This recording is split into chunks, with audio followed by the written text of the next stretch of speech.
Excella Education Study in USA assured scholarship. Contact 9881 96666.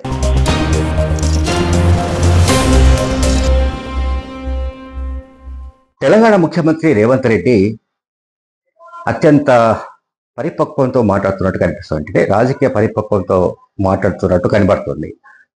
అలాగే హుందాతనంగా మాట్లాడుతున్నారు ఆయన వ్యవహార శైలిలో కూడా హుందాతనం కనిపిస్తోంది, మాటల్లో కూడా హుందాతనం కనిపిస్తోంది. అలాగే ఏమంటాం, రాజకీయ ప్రత్యర్థుల్ని కూడా అయోమయంలో పడవేసే విధమైన వ్యాఖ్యలు చేస్తున్నారు. రేవంత్ రెడ్డి గారి ఇవాళ నానక్రామ్గూడలో జరిగిన ఒక కార్యక్రమంలో సభలో మాట్లాడుతూ కేసీఆర్ను ప్రశంసించారు. ఇది ఆశ్చర్యం వేస్తుంది. ఎందుకంటే మాజీ ముఖ్యమంత్రి బీఆర్ఎస్ అధినేత కేసీఆర్ను పాపాల భైరవుడని, అత్యంత అవినీతిపరుడని, అండ్ కాళేశ్వరం లాంటి ప్రాజెక్టును కేవలం కమిషన్ల కోసమే నిర్మించి అందులో వేల కోట్ల రూపాయలు అవినీతికి పాల్పడ్డారని, గత ప్రభుత్వం పాల్పడిందని రకరకాల విమర్శలు, ఆరోపణలు చేస్తూ ఉన్న విషయం మనకు తెలుసు. అది అసెంబ్లీ అయినా లేదా అసెంబ్లీ బయట ఏదైనా రాజకీయ కార్యక్రమం అయినా కూడా రేవంత్ రెడ్డి గారు ఏ రకంగా అటాక్ చేస్తున్నారో మనం చూస్తున్నాం. కేసీఆర్ పైన, అట్లాగే కేసీఆర్ హయాంలో పనిచేసిన మంత్రుల పైన, బీఆర్ఎస్ నాయకుల పైన ఏ రకమైన దాడులు చేస్తున్నారో మనం చూస్తున్నాం. అందులో చాలా సెటైర్స్ కూడా ఉంటాయి, అటాక్స్ కూడా ఉంటున్నాయి. అయితే ఆశ్చర్యం ఏంటంటే ఆయన మాజీ ముఖ్యమంత్రి కేసీఆర్ తుంటి వెముక విరిగి యశోద ఆసుపత్రిలో ఉన్నప్పుడు ముఖ్యమంత్రి రేవంత్ రెడ్డి వెళ్ళి పరామర్శించారు. ఆ పరామర్శ వార్త నిజంగా చాలా సెన్సేషన్ అయింది. రేవంత్ రెడ్డి ఏమిటి, ముఖ్యమంత్రి ఏమిటి, కేసీఆర్ను వెళ్ళి పరామర్శారంటే రాజకీయాల్లో ఒక సత్సంప్రదాయాన్ని నెలకొల్పడానికి, అంటే రాజకీయ ప్రత్యర్థులైనప్పటికీ కూడా ఎవరైనా కష్టం వచ్చినప్పుడు కానీ, ఎవరికైనా ఇబ్బంది కలిగినప్పుడు కానీ, పొలిటికల్గా కానీ ఇంకొక రకంగా కానీ, మళ్ళీ ప్రత్యర్థులుగా ఉన్నప్పటికీ ఆ ఇష్యూని అటెండ్ చేయడం కానీ, వాళ్ళని పలకరించడం కానీ, పరామర్శించడం కానీ గొప్ప సంప్రదాయం. ఆ సంప్రదాయాన్ని రేవంత్ రెడ్డి నెలకొల్పడం ద్వారా రాజకీయాల్లో పెను తుఫాను సృష్టించాడు ఆయన. అప్పుడు చాలామంది, అంటే రాజకీయ ప్రత్యర్థులనే కాకుండా రేవంత్ రెడ్డి అంటే పొసగని, రేవంత్ రెడ్డి అంటే గిట్టని అదే కాంగ్రెస్ పార్టీలోని నాయకులకు కూడా ఆయన షాక్ ఇచ్చాడు ఒకసారి.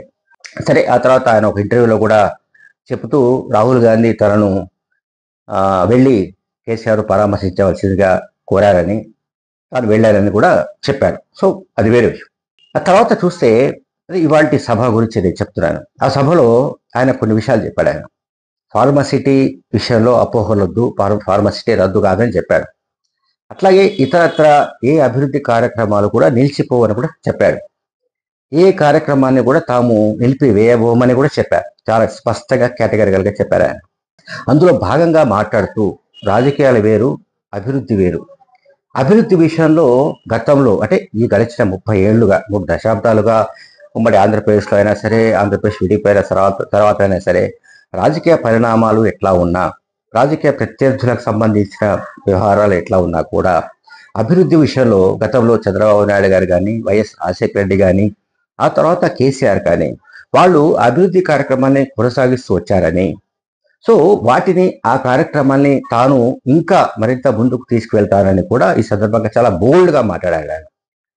మామూలుగైతే రాజశేఖర రెడ్డి, చంద్రబాబు నాయుడు ఇద్దరు పేర్లను ప్రస్తావిస్తే సరిపోతుంది. కేసీఆర్ ప్రస్తావన తీసుకురాకపోయినా కూడా రేపొద్దున ఎవరు ఆయన అడిగేవాళ్ళు లేరు. ఎందుకు కేసీఆర్ గురించి ఎందుకు మాట్లాడేదని అడిగేవాడు ఎవరు లేడు. కానీ చాలా పర్టికులర్గా కేసీఆర్ను ఆయన ప్రశంసించాడు. అంటే వైఎస్ఆర్ని ప్రశంసించాడు. అండ్ అంటే హైదరాబాద్ ఇంతగా అభివృద్ధి చెందడానికి, ఈ అభివృద్ధి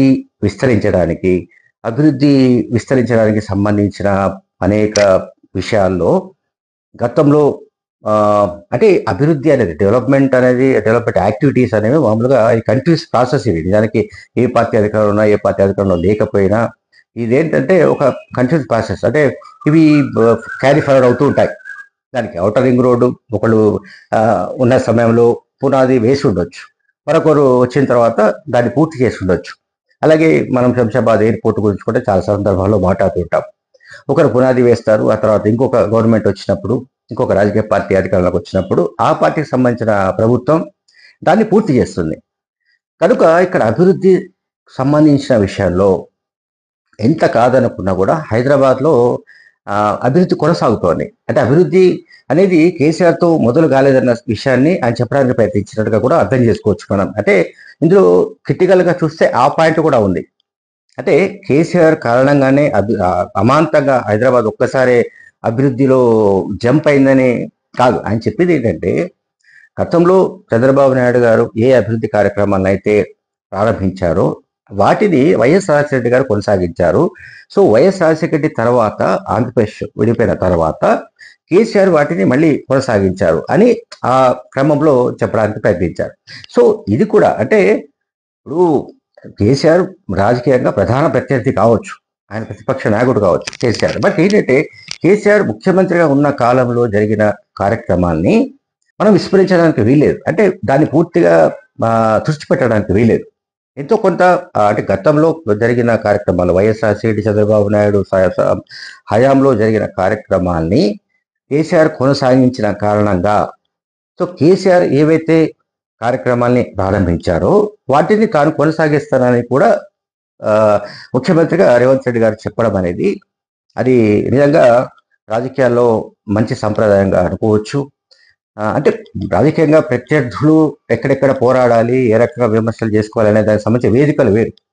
సో ఒక కార్యక్రమం జరిగినప్పుడు అది రాజకీయ కార్యక్రమం అయినా కాకపోయినా కూడా అక్కడ సందర్భం వచ్చినప్పుడు, మరీ ముఖ్యంగా అభివృద్ధి సంక్షేమ కార్యక్రమాలకు సంబంధించిన అంశాలు వచ్చినప్పుడు, వాటి గురించి మాట్లాడవలసి వచ్చినప్పుడు ఖచ్చితంగా గత ప్రభుత్వం గురించి మాట్లాడక తప్పని పరిస్థితి ఏ ముఖ్యమంత్రికైనా ఉంటుంది. కానీ కేసీఆర్ అంటే పెద్ద విరోధి అనే మాట్లాడుకునే జనం కూడా ఇప్పుడు రేవంత్ రెడ్డి మాటలతో ఆశ్చర్యపోయే పరిస్థితి వస్తుంది. అంటే ఇది ఒక రకంగా రేవంత్ రెడ్డి ఏంటంటే బీఆర్ఎస్ పైన ఒక మైండ్ గేమ్ అనొచ్చు, లేకుంటే బీఆర్ఎస్ నాయకత్వాన్ని డిఫెన్స్లో పడవేసేలాగా కూడా కావచ్చు.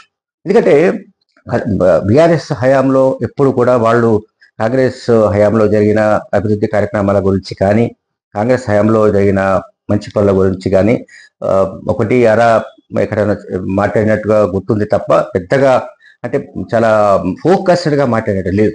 ఇక్కడ రేవంత్ రెడ్డి గారు ఏంటంటే మొత్తం హైదరాబాద్కు సంబంధించి ఒక మెగా ప్లాన్ అంటే 2050కి సంబంధించిన మెగా ప్లాన్, అంటే దాదాపు 26 ఏళ్లకు సంబంధించిన మెగా ప్లాన్ ఒకటి తయారు చేస్తున్నట్టు చెప్పారు. అంటే హైదరాబాద్ని ఎట్లా ఇంకా మరింత అభివృద్ధి పథంలోకి తీసుకుపోవడానికి ఎటువంటి ప్లాన్ దాన్ని రూపొందిస్తున్నామో చెబుతూ, ఇప్పుడు ఔటర్ రింగ్ రోడ్ ఉంది, రీజనల్ రింగ్ రోడ్ కూడా వస్తుందని చెప్పారు.